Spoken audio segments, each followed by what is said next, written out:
Ancient Egypt, a land of majestic monuments, grand temples, and deep spiritual beliefs. For thousands of years, the people of Egypt looked to the gods to guide and protect them, and among these gods, none were as powerful or as revered as Amun. Who was Amun? How did he rise from a local deity of Thebes to become one of the most significant gods in the entire Egyptian pantheon? To understand Amun's incredible journey, we must first look at his name. The word Amun means the hidden one, representing a deity that is both present and unseen, a mysterious force that operates behind the scenes of creation, life, and death. Amun wasn't always at the forefront of Egyptian worship. In fact, he began as a relatively minor god of Thebes, a city far less prominent than Memphis or Heliopolis during Egypt's early dynasties. But as Thebes grew in power, so did Amun's influence. Through a combination of political changes and divine favor, Amun became the chief god of the powerful Theban rulers. These kings attributed their victories and successes to Amun, and in return, they lavished his temples with wealth and prestige. Over time, Amun was no longer just the god of Thebes. He became the king of the gods. In the next chapters of this story, we'll explore Amun's rise to dominance, his deep ties to Egyptian politics, and how his worship influenced not only Egypt, but also its surrounding regions. To start with, Amun was a humble and largely overlooked deity, worshipped in the small city of Thebes. Thebes itself was a minor player during the Old Kingdom. While cities like Memphis and Heliopolis flourished as centers of power and religion, Thebes remained on the fringes of the political landscape. But everything was about to change. Amun at this time was not a powerful god. He was a god of air and wind, representing the unseen forces that shaped the world. His name, meaning the Hidden One, reflects this role as the invisible, mysterious energy behind creation and life. Though he was unseen, Amun's power was always there, present in the air that people breathed and in the wind that carried life-sustaining water across the Nile Delta. Amun's role as the god of air made him a protector of the unseen realms of existence, the wind that can be felt but never seen. In Egyptian creation myths, Amun was linked to the act of creation itself. As the Hidden One, he played a key role in forming the universe, helping to shape the cosmos from the chaotic, watery abyss that existed before the world. According to one version of Egyptian mythology, Amun was part of the Ogdoad, a group of 8 primordial deities that existed before the dawn of time. These gods represented the chaotic forces from which the universe was born. Amun, in this ancient context, was the force of invisibility and the mysterious air, which along with his counterpart Amunet, helped shape creation. In the chaos before creation, these 8 gods personified elemental forces. Amun and his partner Amunet were the embodiment of the hidden, unseen aspects of the universe, the mysteries that lay beyond human understanding. As Thebes grew in power during Egypt's Middle Kingdom, so too did Amun's prominence. The rulers of Thebes, eager to legitimize their authority, aligned themselves with Amun, slowly transforming him from a local god to a national deity. Temples were built in his honor, and priests began expanding Amun's mythology. As his power grew, so too did his temples, which would soon become some of the most significant religious centers in all of Egypt. Despite his growing prominence, Amun retained his mysterious nature. He was the god who acted in secret, who moved through the unseen and gave life to all things, but remained hidden from the eyes of mortals. This duality, both present and invisible, made Amun uniquely powerful among the Egyptian gods. As the Middle Kingdom of Egypt dawned, a small but determined city began to emerge from the shadows. Thebes. Once a minor settlement on the banks of the Nile, Thebes was poised to become the heart of a new Egyptian empire. And at the center of this transformation was the god Amun. The rise of Amun is inseparable from the rise of Thebes itself. As Thebes grew in military and political strength, its rulers sought a powerful symbol to legitimize their rule and unify their people. They turned to Amun, the hidden god. This elevated him from a local deity to the divine protector of their city. In the eyes of Theban kings, Amun became not just a god, but a source of royal legitimacy. His invisible hand was believed to guide their decisions, and his favor was seen as crucial to their success. As Thebes expanded its influence, so too did the cult of Amun. One of the most significant symbols of Amun's growing power was the Temple of Karnak. Situated near the heart of Thebes, this temple would become the spiritual and political epicenter of the Egyptian world. Construction began in earnest during the Middle Kingdom, and the temple grew into the largest religious complex in Egypt. Pharaohs poured vast wealth into expanding the temple, each ruler seeking to honor Amun with ever more impressive structures and offerings. In return, they believed that Amun granted them divine favor, securing their reign and guiding them to victory in battle. As Amun's influence spread, he began to absorb the identities of other local gods. Two of the most important deities merged with Amun during this time were Montu, the war god of Thebes, and Min, the fertility god. By incorporating Montu's martial prowess, Amun became a god of war, a divine warrior whose will determined the outcomes of battles. And by absorbing Min, Amun also became associated with fertility, ensuring both the prosperity of the land and the continuity of the royal line. The Egyptian pharaohs claimed their military victories were carried out under Amun's will. Before any major campaign, the pharaoh would seek the blessing of Amun, offering lavish tributes to ensure his favor. When victories were won, it was not just the skill of the soldiers or the strategy of the generals that was celebrated. It was Amun who had willed the victory. They were no longer just kings. They were the chosen ones of Amun, his living representatives on earth. And it was under this banner of divine legitimacy that Thebes began to expand its territory, eventually uniting all of Egypt under its rule. The once local god of air and wind was now worshipped across the entirety of Egypt, with temples in his honor springing up from the Nile Delta to Nubia. The growth of Amun's priesthood during this time was extraordinary. As Thebes grew richer and more powerful, the temples of Amun amassed great wealth. The priests, now influential advisors to the pharaohs, controlled vast estates and resources, making the Temple of Amun a political and economic powerhouse. Through war, fertility, and kingship, Amun had solidified his place as the supreme deity of Egypt. The once hidden god of Thebes now stood as the mightiest force in the Egyptian cosmos, guiding the fates of both rulers and commoners alike. Throughout Egypt's long history, two gods stood at the center of its divine order: Amun, the hidden force behind existence, and Ra, the sun god, whose daily journey across the sky symbolized life, death, and rebirth. But in time, by merging Amun with Ra, the Egyptians unified the visible and invisible aspects of the universe, creating a god of unparalleled cosmic significance. Amun-Ra became more than just a god of the air or the sun. He was now the supreme ruler of both the physical and spiritual worlds. He was the hidden force behind creation and the visible power that gave life to all through the light of the sun. Amun-Ra's influence stretched across the heavens and the earth. His power was considered limitless, and he was worshipped as the divine king who reigned over the universe. In this new form, Amun-Ra became Egypt's supreme deity, embodying both the majesty of kingship and the eternal cycle of life, death, and rebirth. It had practical significance in the lives of the Egyptian people. Amun-Ra's worship became central to Egyptian religious life, and grand festivals were held in his honor, including the Opet festival. The Opet festival, one of the most important annual events in ancient Egypt, celebrated the renewal of the king's divine power and his connection to Amun-Ra. During the festival, statues of Amun-Ra, his consort Mut, and their son Khonsu were paraded from the Karnak temple to the Luxor temple. This journey symbolized the god's blessing on the pharaoh and his continued rule over the land. It was a time of unity and renewal. As Amun-Ra blessed the king, so too did he bless the people, ensuring the prosperity of the land and the success of Egypt in war and peace.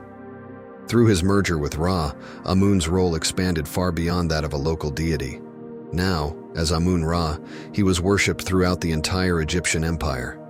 His temples grew more opulent, his priests more powerful, and his festivals more grand. Pharaohs proudly proclaimed their divine right to rule through Amun-Ra, and even military victories were attributed to his will. In the coming years, Egypt would face internal upheaval that threatened even the most powerful of gods.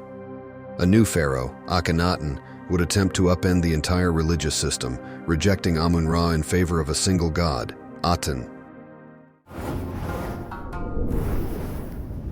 Ancient Egypt, a land of great mysteries and profound spirituality, a civilization that flourished for over 3 millennia, leaving behind a legacy that continues to captivate the world today. Central to this enduring fascination is the rich tapestry of Egyptian mythology, where gods and goddesses shaped every aspect of life, death, and the afterlife. Khonsu, his name means traveler or wanderer, a fitting title for the god who guides the moon across the night sky. But Khonsu is more than just a lunar deity. He is a protector, a healer, and a symbol of rejuvenation. Yet, his role extends far beyond celestial movements. Khonsu is revered as a powerful healer, invoked in times of illness and distress. In some myths, his powers were even sought by foreign kings, desperate for his divine intervention. So let us begin our journey under the light of the moon as we explore the history and significance of Khonsu, the Egyptian god of the moon. Our earliest glimpses of Khonsu come from the pyramid texts, some of the oldest religious writings in the world. These texts, inscribed on the walls of royal tombs during the Old Kingdom, reveal Khonsu as a god connected to the moon, a celestial traveler who illuminates the night sky and protects the dead on their journey to the afterlife. Initially, Khonsu's role was relatively minor, especially when compared to the great solar deity, Ra. However, as the centuries unfolded, Khonsu's character began to evolve. By the time of the Middle Kingdom, Khonsu was no longer just a guardian of the night.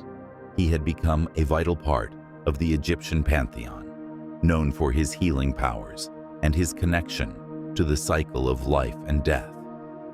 As Khonsu's importance grew, he began to be associated with other powerful deities. He was often linked with Ra, the sun god, and Thoth, the god of wisdom and writing. In many myths, Khonsu is depicted working alongside these gods, helping to maintain the balance of the cosmos. In this role, Khonsu was seen as a key figure in the eternal struggle against chaos. Each night, he would join Ra in the solar bark, battling the serpent Apophis, who sought to devour the sun and plunge the world into darkness. Through these myths, Khonsu's role as a protector was solidified, not just in the physical world, but in the spiritual realm as well. Khonsu's prominence reached its pinnacle during the New Kingdom, particularly in the city of Thebes, where he became part of one of the most important divine families, the Theban Triad. This triad consisted of Amun, the king of the gods, Mut, the great mother goddess, and their divine son, Khonsu. In this triad, Khonsu's role as the son of Amun and Mut symbolized the moon's relationship with the sun and the earth. Amun representing the hidden, powerful sun, Mut, the nurturing earth, and Khonsu, the moon that bridges the two. This familial connection highlighted Khonsu's importance not only as a lunar deity, but also as a god of healing and protection, reflecting the nurturing aspects of his mother, Mut. The people of Thebes held Khonsu in high regard, with his temple at Karnak standing as a testament to his importance.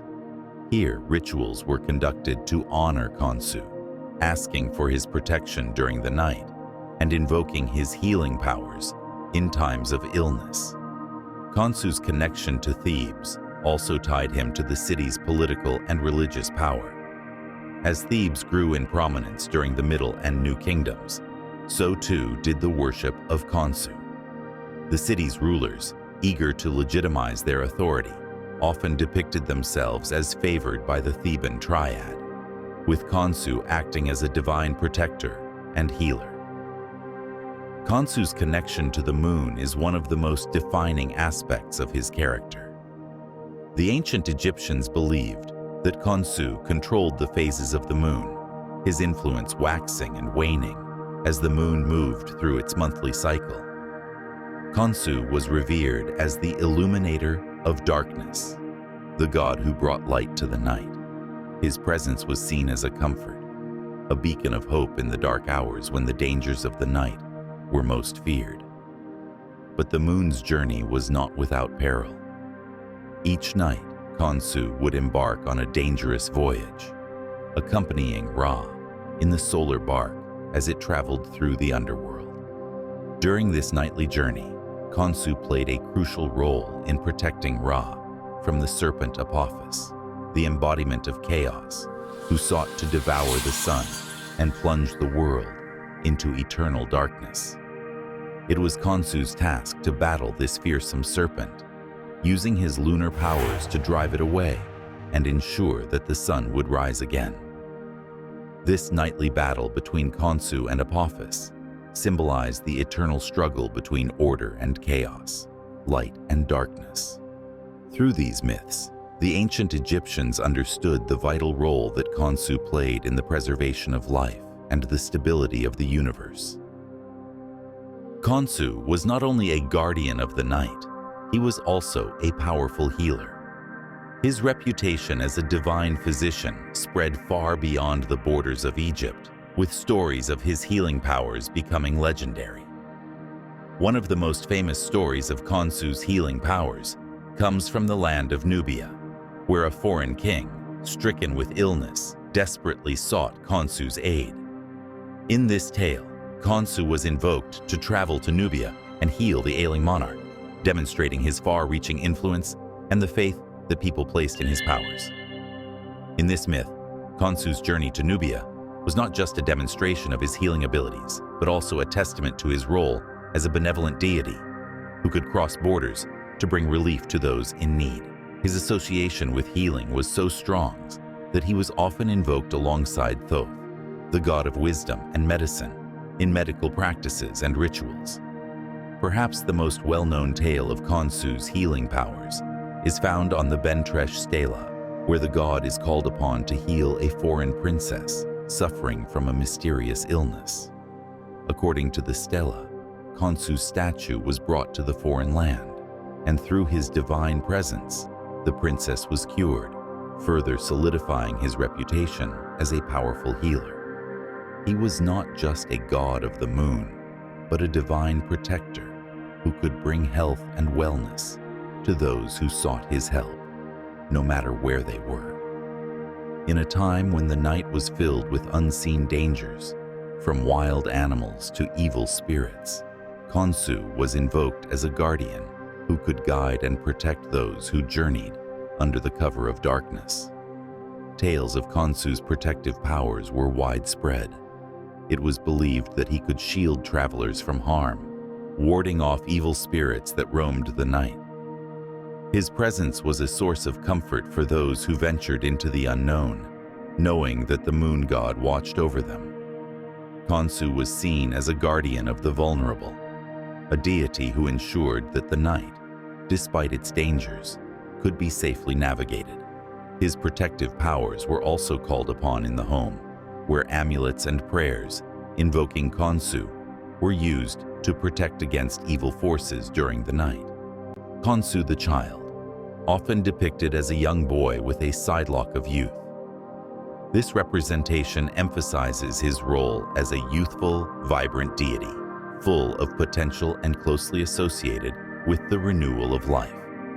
It also underscores his place within the Theban Triad. Another intriguing title is Khonsu, the Provider, which reflects his role in ensuring the fertility of the land and the well-being of the people. As the moon god, Khonsu was believed to have control over the cycles of nature, including the tides and the growth of crops, making him a crucial figure in the agricultural society of ancient Egypt. Khonsu's influence extended beyond religious rituals. He also played a critical role in ancient Egyptian timekeeping. The lunar calendar was essential for determining the timing of festivals, agricultural activities, and even the months themselves. The phases of the moon, under Khonsu's watchful eye, guided the Egyptians in their daily lives, helping them align their activities with the natural world. But perhaps one of the most mysterious aspects of Khonsu's worship is the rituals associated with lunar eclipses. To the ancient Egyptians, a lunar eclipse was a time of danger, when Khonsu's light was temporarily obscured by the forces of chaos. Special rituals were conducted to protect the moon god and ensure his safe return to the night sky. These rituals, shrouded in secrecy, hint at the deep reverence and fear that lunar phenomena inspired in ancient Egyptian society.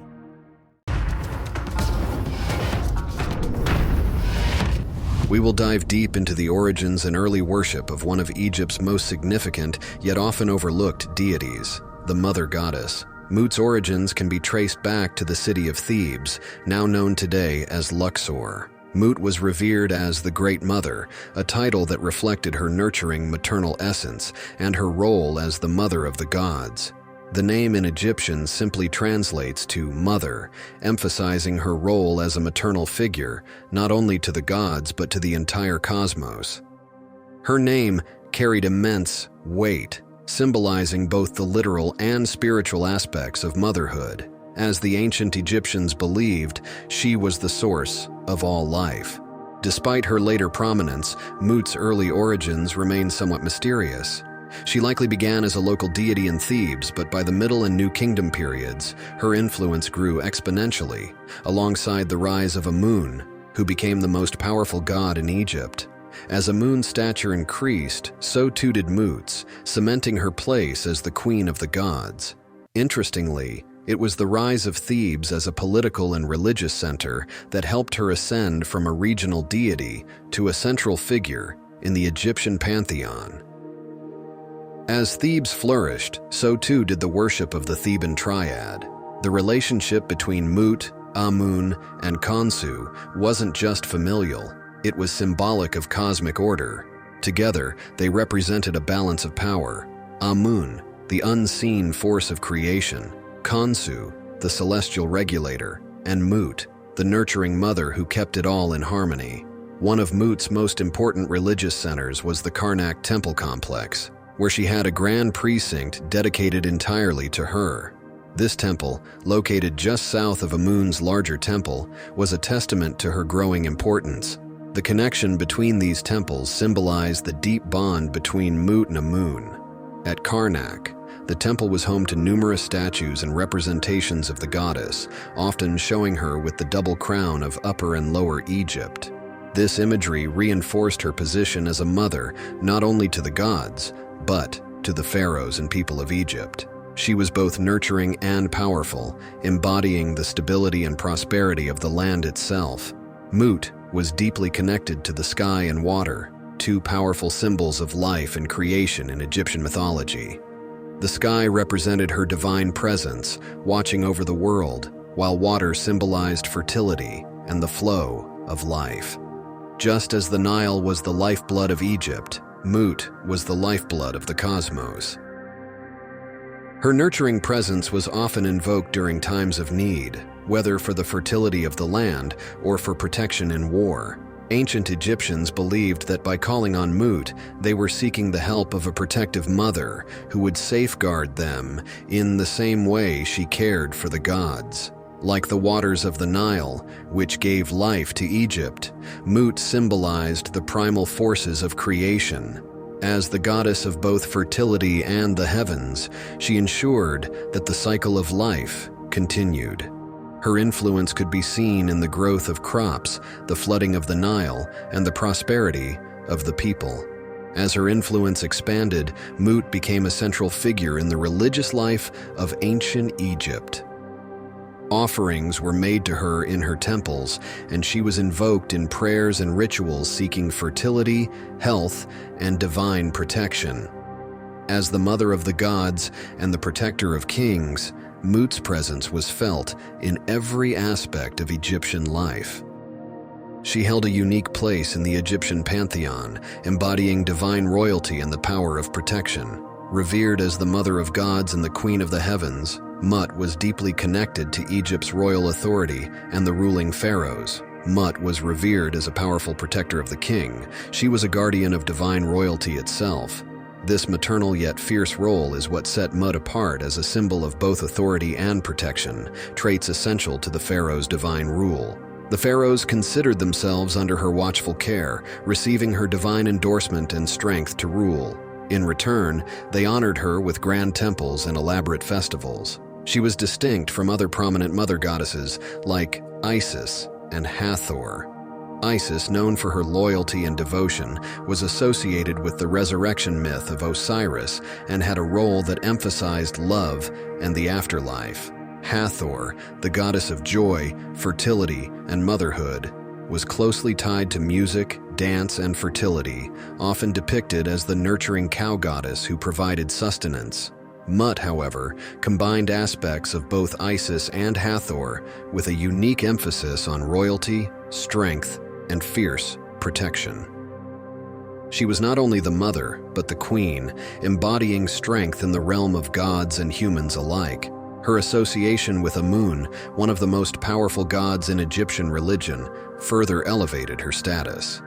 As his divine consort, Mut's position became all the more powerful, merging her identity with that of a universal mother and queen, not just for gods, but for all creation. In some depictions, Mut appears with the head of a lioness, a symbol of strength and ferocity in Egyptian mythology. The lioness form was often linked to goddesses associated with war and protection, like Sekhmet. Mut's lioness aspect highlighted her capacity to defend her family, her people, and Egypt itself. Pharaohs looked to Mut's strength as both a model and a divine guarantee of their own power, especially in times of conflict.